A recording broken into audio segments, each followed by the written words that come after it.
దేవుని నామానికి మహిమ కలుగును గాక. సంఖ్యాకాండం 14 అధ్యాయం చదువుకుందామండి. అప్పుడు ఆ సర్వ సమాజము ఎలుగెత్తి కేకలు వేసెను. ప్రజలు ఆ రాత్రి ఎలుగెత్తి ఏడ్చిరి. మరియు ఇశ్రాయేలీయులందరూ మోషే అహరోనులపైన సణుగుకొనిరి.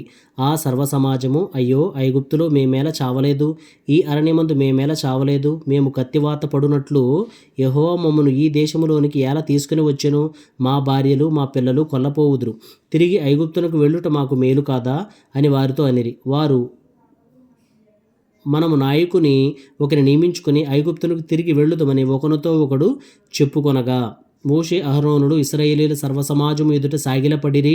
అప్పుడు దేశమును సంచరించి చూచిన వారిలో నుండిన నూను కుమారుడగు యెహోషువయు యెఫున్నె కుమారుడగు కాలేబును బట్టలు చింపుకొని ఇశ్రాయేలీయుల సర్వసమాజముతో ఇలాగంటున్నారు, మేము సంచరించి చూచిన దేశము మిక్కిలి మంచి దేశము. యెహోవా మన యందు ఆనందించిన ఎడల ఆ దేశములో మనలను చేర్చి దాన్ని మనకిచ్చును. అది పాలు తేనెలు ప్రవహించు దేశము. మెట్టుకు మీరు యెహోవా మీద తిరుగుబడకుడి, ఆ దేశ ప్రజలకు భయపడకుడి, వారు మనకు ఆహారమగుదురు. వారి నీడ వారి మీద నుండి తొలగిపోయిను. యెహోవా మనకు తోడయున్నాడు, వారికి భయపడకుడనిరి.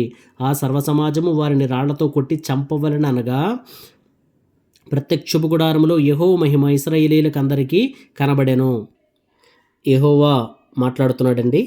ఎన్నాళ్ల వరకు ఈ ప్రజలు నన్ను అలక్ష్యము చేయుదురు?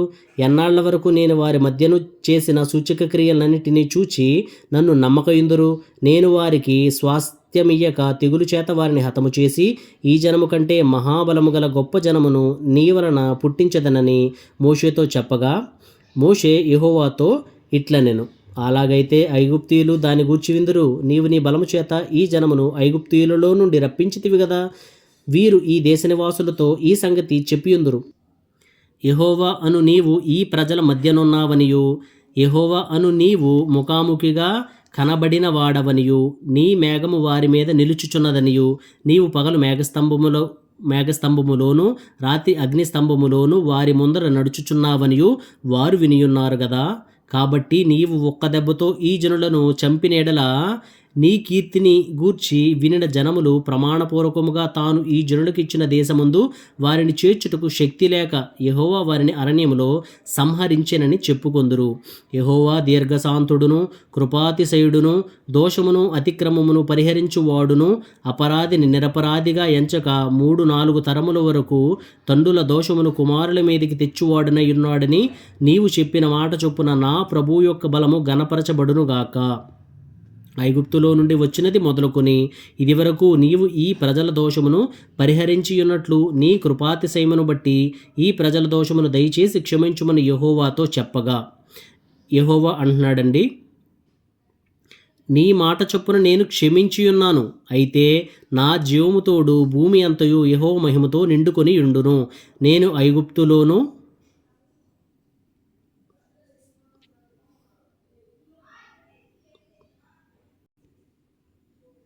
అరణ్యములోనూ చేసిన సూచక క్రియలను నా మహిమను చూచిన ఈ మనుషులందరూ ఈ 10 మారులు నా మాట వెనక నన్ను శోధించితిరి. కాగా వారి పితరులకు ప్రమాణపూర్వకముగా నేనిచ్చిన దేశమును వారు చూడనే చూడరు. నన్ను అలక్ష్యము చేసిన వారిలో ఎవరునూ దానిని చూడరు. నా సేవకుడైన కాలేబు మంచి మనసు కలిగి పూర్ణ మనసుతో నన్ను అనుసరించిన హేతువు చేత అతడు పోయిన దేశములో అతని ప్రవేశపెట్టెదను.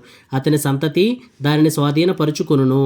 అమాలేకీయులను అనానీయులను ఆలోయలో నివసించుచున్నారు. రేపు మీరు తిరిగి ఎర్ర సముద్రపు మార్గముగా అరణ్యమునకు ప్రయాణమై పుండనెను.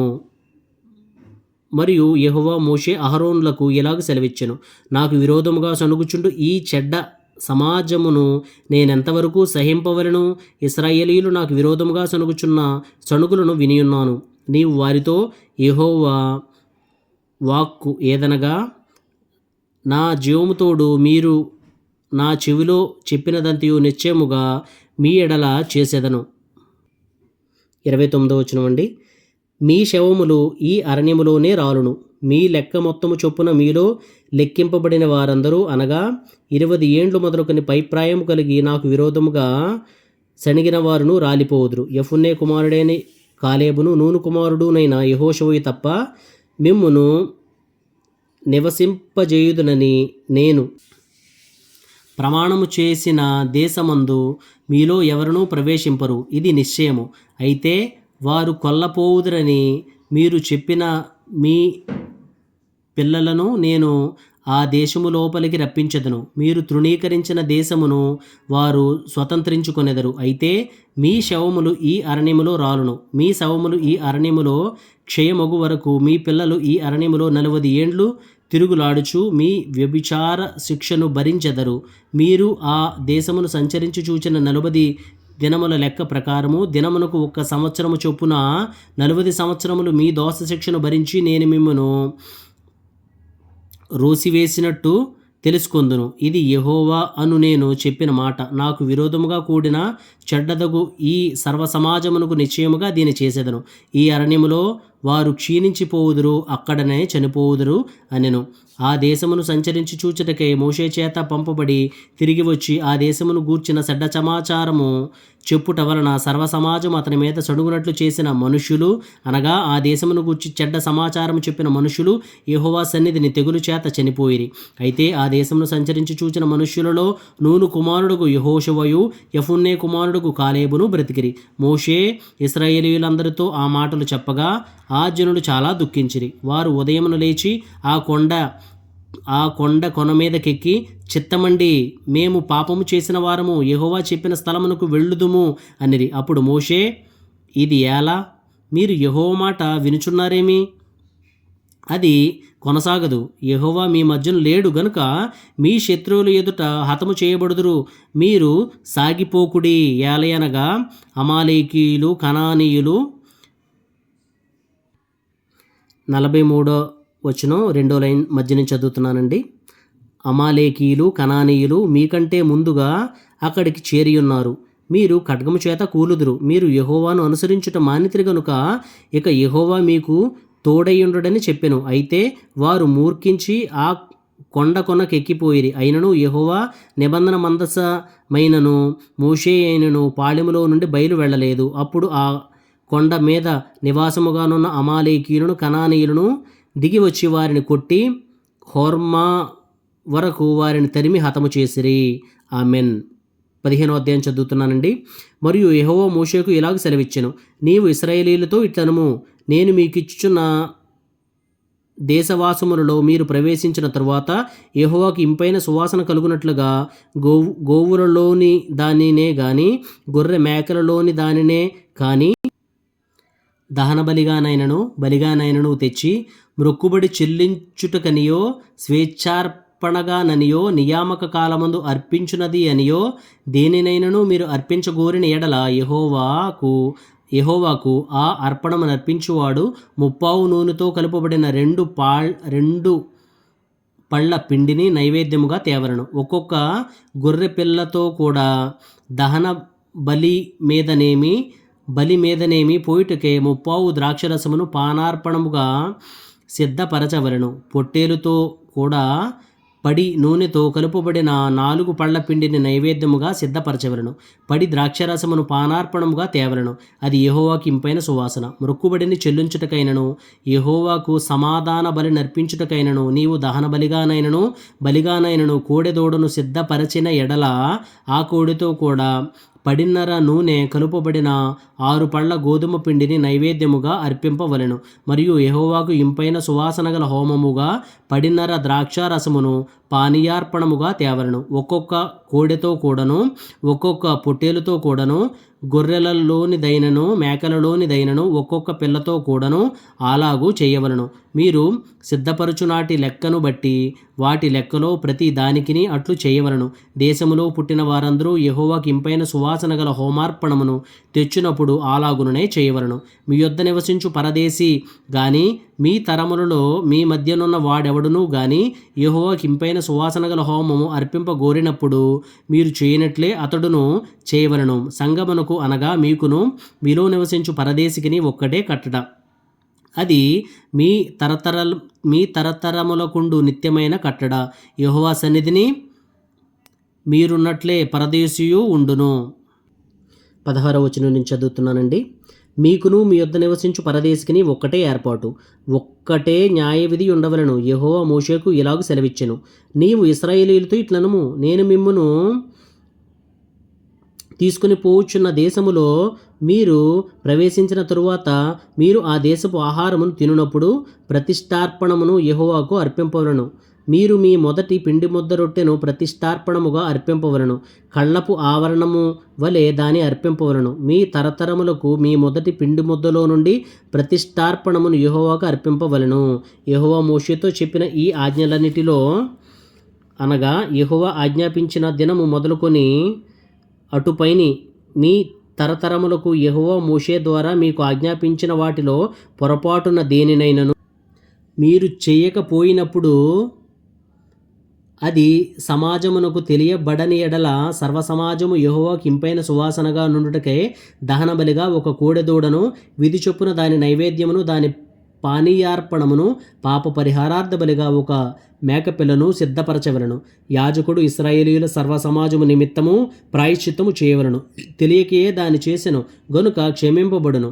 వారు పొరపాటున చేసిన పాపమును బట్టి తమ అర్పణమును అనగా యెహోవాకు చెందవలసిన హోమమును పాప పరిహారార్థ బలిని యెహోవా సన్నిధికి తీసుకొని రావలను.